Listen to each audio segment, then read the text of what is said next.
As previously mentioned, our three nations have agreed that the search operation has entered a transition phase, prioritizing deep-sea search.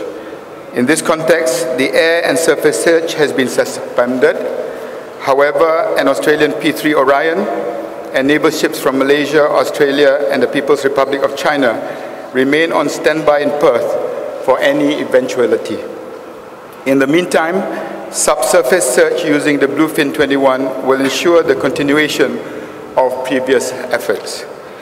During this transition phase, three main priorities, and they are: one, to reanalyze all data to verify a more accurate search area.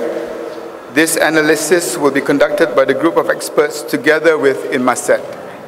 Secondly, to conduct a bathymetric survey involving an extensive mapping of the seabed. And thirdly, to conduct the search operation by identifying and deploying the relevant towed and autonomous underwater vehicles, AUV, required for the terrain. It is important that the bathymetric survey and deep water search needs to be seamless. In the meeting, we also agreed to conduct weekly conferences via video teleconferencing between representatives of the three nations to discuss the latest developments regarding the search operation. This will commence next Monday, the 19th of May. On asset deployment, with regards to asset deployment, the tripartite meeting has agreed that specific assets will be required for the new phase of the search, and we are jointly finalizing the acquisition process. Prior to that, a comprehensive bathymetric survey will be undertaken, and this is so that experts can better understand the seabed terrain to ensure the autonomous underwater vehicles, the AUVs, and deep water towed side scan sonars, which are very expensive and scarce, are safely deployed. The same knowledge of the ocean floor will be required for the operation of the remotely operated vehicles, the ROVs. The meeting also confirmed that procurement arrangements for the use of commercial contractors will be undertaken by Australia in consultation with Malaysia. This will reinforce our strong bilateral relationship and will enhance the coordination of activities for the overall search. The procurement process will be done through an open or limited tender process based on Commonwealth standards to facilitate cost effectiveness and best value for money. Malaysia and China will be consulted and detailed briefings will be provided at each step of the process.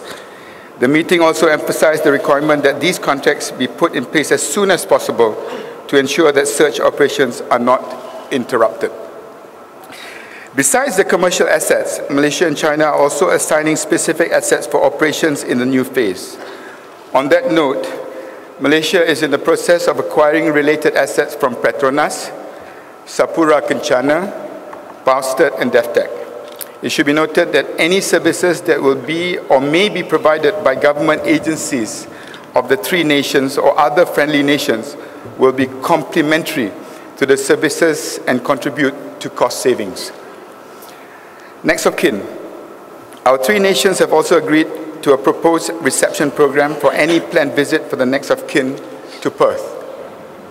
In the event of confirmation of the final resting place of MH370 or identification of debris related to MH370, it was agreed that any visit will take place between 2 to 4 weeks upon confirmation. Australia has agreed to provide the necessary support and information to the next of kin in terms of entry requirements to ensure that travel in and out of Australia are well taken care of.